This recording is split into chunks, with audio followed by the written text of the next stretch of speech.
आइए जानते हैं पूरे बिहार की हर छोटी बड़ी खबर सिर्फ 15 मिनट में। लेकिन उससे पहले आप हमें कमेंट में जरूर बताइए कि ये वीडियो आप बिहार के किस जिले और किस गांव से देख रहे हैं।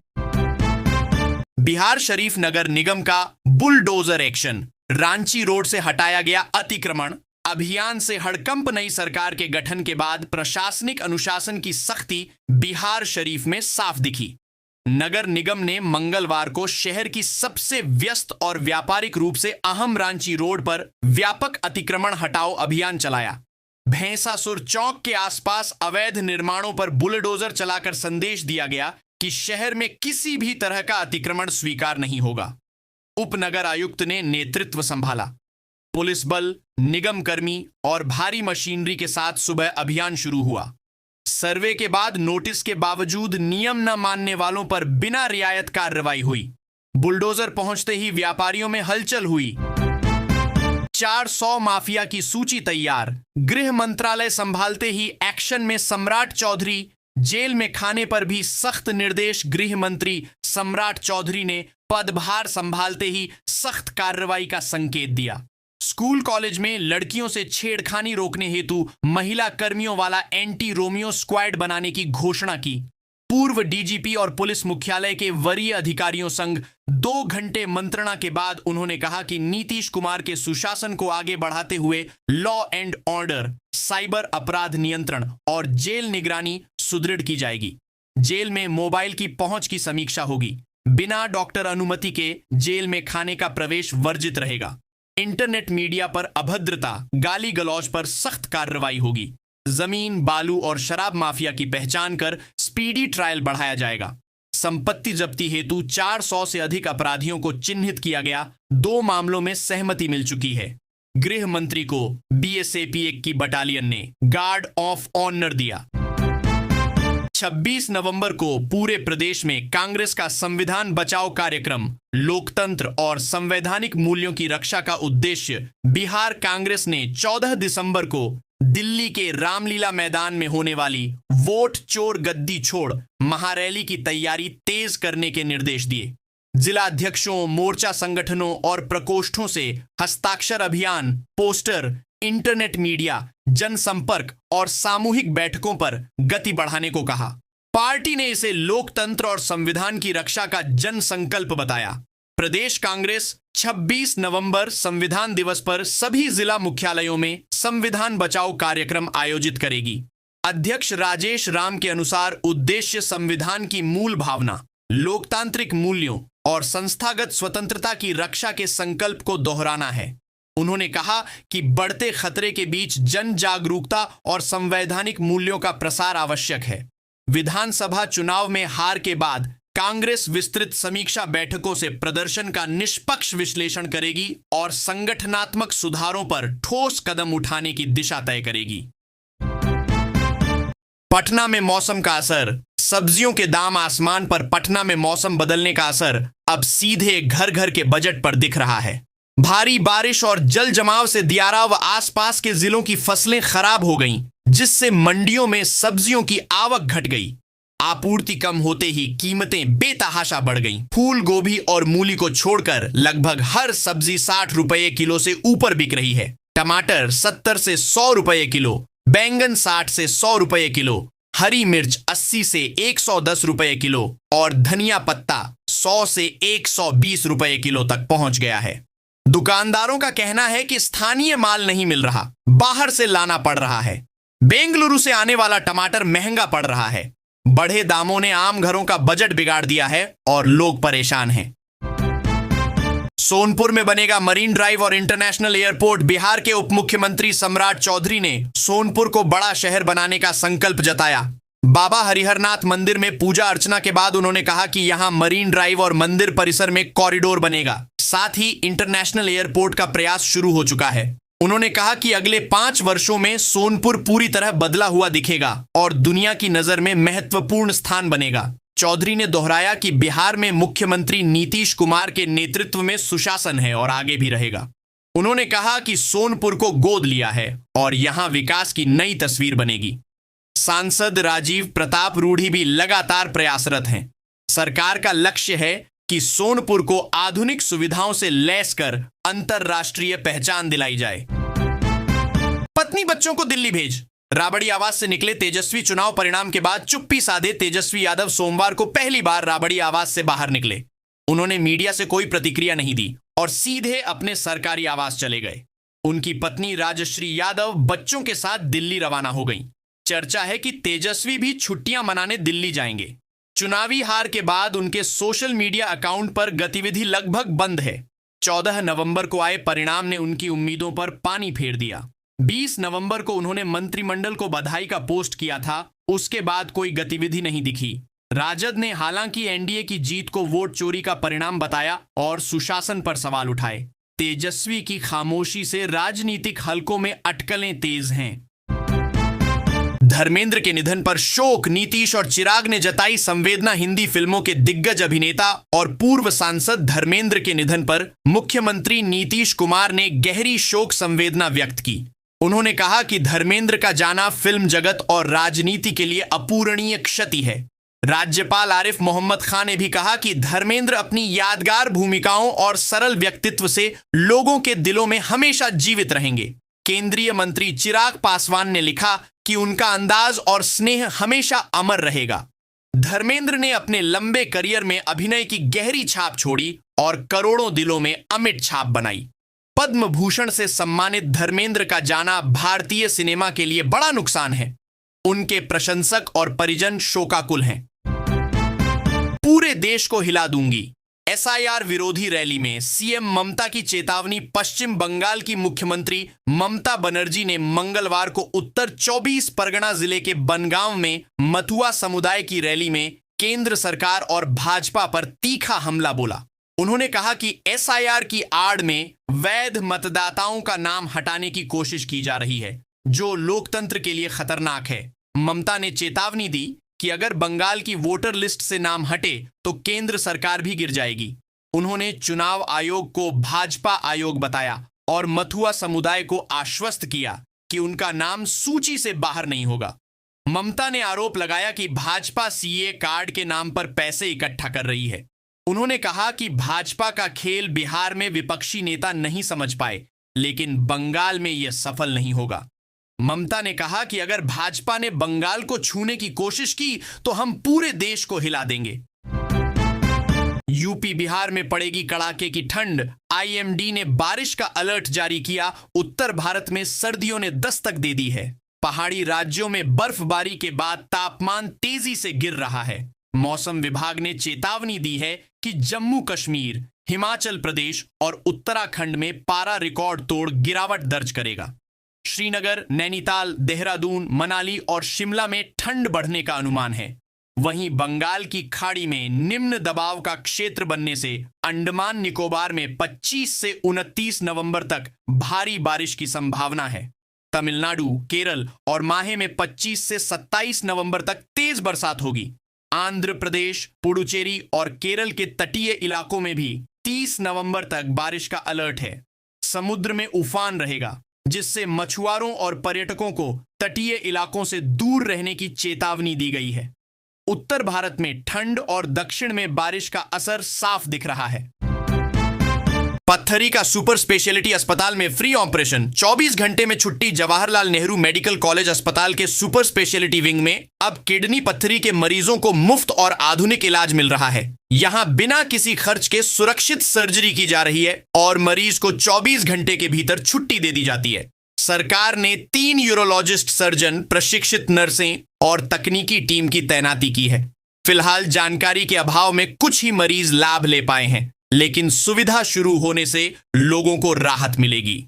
अस्पताल उपाधीक्षक डॉक्टर अजय कुमार ने बताया कि पूरी टीम और संसाधन उपलब्ध हैं और मरीजों को तुरंत डिस्चार्ज किया जा रहा है। हालांकि भवन निर्माण में खामी के कारण छत से पानी टपकने की समस्या सामने आई है, जिसकी मरम्मत शुरू होगी। नई व्यवस्था से पथरी मरीजों को सुरक्षित और त्वरित इलाज का लाभ मिल रहा है। बड़हरवा से भागलपुर तक तीसरी और चौथी लाइन का काम शुरू। रेल मंत्रालय ने बड़हरवा से भागलपुर तक तीसरी और चौथी रेल लाइन बिछाने के लिए 4,879.73 करोड़ रुपए की लागत से अधिकृत पत्र जारी कर दिया है। पूर्व रेलवे के निर्माण विभाग को पत्र मिलने के बाद भू अर्जन की प्रक्रिया तेज होगी। जमीन अधिग्रहण पर 300 करोड़ से अधिक खर्च होने का अनुमान है। वहीं 1100 करोड़ की लागत से भागलपुर से जमालपुर तक 65 किलोमीटर तीसरी लाइन भी बनेगी। नाथनगर अंचल के राघोपुर और नूरपुर में जमीन की मापी कराई गई है, जिससे स्टेशन के आसपास 100 से अधिक घर टूट सकते हैं। मार्च अप्रैल तक काम शुरू करने की योजना है। बड़हरवा भागलपुर के बीच 129 किलोमीटर रेल लाइन बिछेगी। तीसरी और चौथी लाइन बनने के बाद इस मार्ग पर 4 लाइनें हो जाएंगी, जिससे ट्रेनों का दबाव कम होगा और संचालन सुगम होगा। यात्रियों को सुविधा मिलेगी और मालगाड़ियों का दबाव घटेगा। प्रेमी जोड़े की पकड़कर गांव वालों ने कराई शादी। मुजफ्फरपुर के कांटी थाना क्षेत्र में एक प्रेमी जोड़े को गांव वालों ने पकड़कर मंदिर में शादी करा दी। महिला पहले से शादीशुदा है और 2 बच्चों की मां है। शादी के बाद उसने कहा कि यह विवाह उसने अपनी मर्जी से किया है और अब वह अपने नए पति के साथ ही रहेगी। गांव वालों के मुताबिक दोनों लंबे समय से चोरी छिपे मिलते थे और चर्चा पूरे गांव में थी। सोमवार को दोनों को एक साथ देख लिया गया, जिसके बाद उन्हें मंदिर ले जाकर पंडित बुलाकर शादी कराई गई। गांव के लोग ही बाराती बने और रस्में निभाईं। युवक ने कहा कि प्रेम प्रसंग नहीं था, लेकिन गांव वालों ने पकड़कर शादी करा दी। महिला ने स्वीकार किया कि दोनों एक दूसरे को पसंद करते हैं और अब वह अपने पति के साथ रहेगी। ये घटना पूरे इलाके में चर्चा का विषय बनी हुई है। सोना चांदी सस्ती, शादी विवाह के सीजन में राहत। मुजफ्फरपुर के स्थानीय सराफा बाजार में सोमवार को सोना और चांदी दोनों की कीमतों में गिरावट दर्ज की गई। 22 कैरेट गोल्ड 1,16,200 रुपये प्रति 10 ग्राम में बिका, जो पिछले दिन से 650 रुपये सस्ता रहा। वहीं 24 कैरेट गोल्ड की कीमत 1,22,010 रुपये रही, जिसमें 680 रुपये की कमी आई। ज्वेलर्स का कहना है कि अंतर्राष्ट्रीय बाजार में कमजोरी और रुपये की गिरावट का असर स्थानीय बाजार पर भी दिख रहा है। कई ग्राहक कीमतें स्थिर होने का इंतजार कर रहे हैं। चांदी भी 1,71,000 रुपये प्रति किलो में बिकी, जो पिछले दिन से 1,000 रुपये सस्ती रही। शादी विवाह के सीजन में यह गिरावट लोगों के लिए राहत लेकर आई है। लगातार उतार चढ़ाव से बाजार में सुस्ती है, लेकिन कीमतें कम होने से खरीदारों को फायदा मिल रहा है। डोभी चतरा मोड़ ठाकुरबाड़ी मार्ग पर नाला निर्माण, 49 अतिक्रमणकारियों को नोटिस। मुख्यमंत्री समग्र विकास योजना के तहत डोभी नगर पंचायत क्षेत्र में जाम और जल जमाव की पुरानी समस्या खत्म करने के लिए 98 लाख रुपए की लागत से नाला निर्माण कार्य शुरू हो गया है। सोमवार से चतरा मोड़ से ठाकुरबाड़ी तक निर्माण एजेंसी ने काम शुरू किया, लेकिन अतिक्रमण बड़ी बाधा बनकर सामने आया। नगर पंचायत ने पहले भी नोटिस जारी किया था, पर अधिकांश लोगों ने निर्माण नहीं हटाया। अब 49 अतिक्रमणकारियों को दोबारा नोटिस दिया गया है। स्थानीय लोगों का कहना है कि पहले बने नाले समय के साथ टूट गए, जिससे बरसात में पानी दर्जनों घरों और दुकानों में घुस जाता है। नया नाला स्थायी समाधान के लिए स्वीकृत हुआ है, लेकिन अवैध सीढ़ी, कमरे और दुकानें निर्माण में बाधा हैं। नगर प्रशासन ने साफ किया है कि अतिक्रमण हटे बिना काम संभव नहीं। लोग उम्मीद कर रहे हैं कि इस बार सख्ती से राहत मिलेगी। शादी में पहुंची बक्सर पुलिस, प्रमाण पत्र मांगने से मची अफरा तफरी। बक्सर के रामरेखा घाट पर रविवार को शुभ लग्न मुहूर्त में शादी की तैयारियां चल रही थीं। मंगल गीतों और मंत्रोच्चार के बीच अचानक पुलिस पहुंच गई और अफरा तफरी मच गई। दरअसल सूचना मिली थी कि एक मकान में बाल विवाह की तैयारी हो रही है। प्रभारी थानाध्यक्ष विकास कुमार के नेतृत्व में पुलिस ने मौके पर पहुंचकर शादी रोक दी और दोनों पक्षों को थाने ले गई। पुलिस ने कन्या की उम्र का प्रमाण पत्र मांगा, जो तत्काल उपलब्ध नहीं हो सका। दिन भर पूछताछ होती रही और शुभ मुहूर्त निकल गया। शाम में प्रमाण पत्र आने पर लड़की की उम्र 19 वर्ष पाई गई, जिसके बाद दोनों पक्षों को मुक्त किया गया। आनन फानन में शादी संपन्न कराई गई। लोगों ने कहा कि गलत सूचना से परिवारों को परेशानी हुई और पूरा दिन बर्बाद हो गया। पीएम कार्यक्रम में भेजा गया हवलदार नशे में धुत, एएसपी ने किया सस्पेंड। प्रधानमंत्री नरेंद्र मोदी की बेगूसराय जनसभा में सुरक्षा व्यवस्था संभालने भेजे गए कटिहार बीएसएफी हवलदार मो अंजार पर गंभीर आरोप लगे हैं। 24 अक्टूबर को पीएम के भाषण के बाद उन्होंने शराब पी ली और बेसुध होकर इंजीनियरिंग कॉलेज द्वार के पास गिर पड़े। गिनती के दौरान गायब पाए गए तो तलाश में मिले। मेडिकल जांच के बाद गिरफ्तारी की तैयारी थी, लेकिन वह शौच का बहाना बनाकर भाग निकले और कंपनी में भी नहीं लौटे। लगभग 1 माह बाद कटिहार बल के समादेष्टा ने बेगूसराय एसपी को पत्र भेजकर कार्रवाई का अनुरोध किया। एसपी मनीष के निर्देश पर 21 नवंबर को प्राथमिकी दर्ज हुई और उन्हें निलंबित कर दिया गया। वह भागलपुर के शाहकुंड निवासी हैं और दंगा निरोधी कंपनी में हवलदार थे। ड्यूटी में शराब पीने और फरार होने पर सख्त कार्रवाई की गई।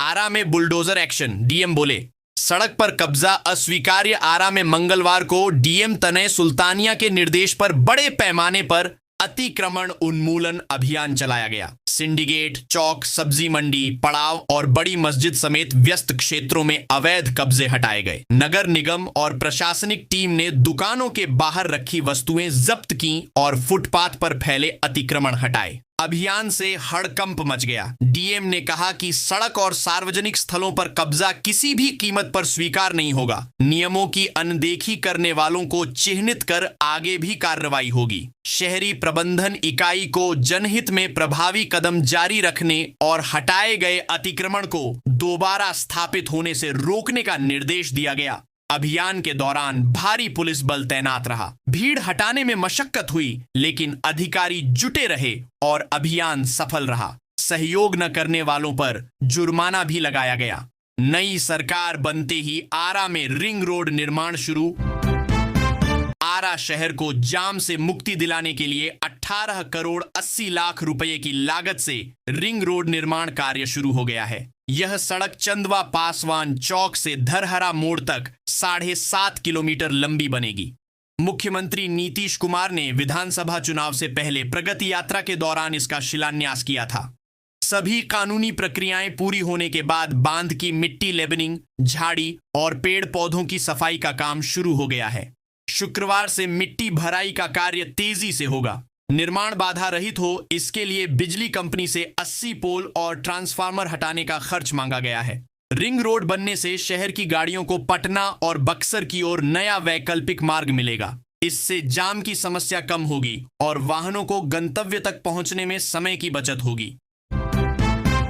बेलदौर में महागठबंधन की समीक्षा बैठक। प्रत्याशियों ने ली हार की जिम्मेदारी। बेलदौर विधानसभा क्षेत्र में महागठबंधन नेताओं और कार्यकर्ताओं की बैठक आयोजित हुई, जिसमें कांग्रेस प्रत्याशी मिथिलेश कुमार निषाद ने चुनावी हार की जिम्मेदारी ली। उन्होंने कहा कि कार्यकर्ताओं ने एकजुट होकर मेहनत की, बावजूद इसके सरकार और आयोग की उपेक्षा के बीच करीब 72,000 वोट मिले। बैठक में आरोप लगाया गया कि चुनाव आयोग नहीं, बल्कि डबल इंजन सरकार ने चुनाव की कमान संभाली थी। एसआईआर के जरिए वोट चोरी और जीविका दीदियों के खाते में 10-10 हजार रुपए डालकर वोट खरीदने की साजिश की गई। प्रत्याशियों को चुनाव के दौरान जानबूझकर तंग किया गया। बैठक में एनडीए के अलोकतांत्रिक रवैये और आयोग की कार्यप्रणाली की निंदा की गई। नेताओं ने जनता के दुख दर्द सुनने और आंदोलन तेज करने की अपील की। बैठक में राजद और कांग्रेस के कई वरिष्ठ नेता मौजूद रहे।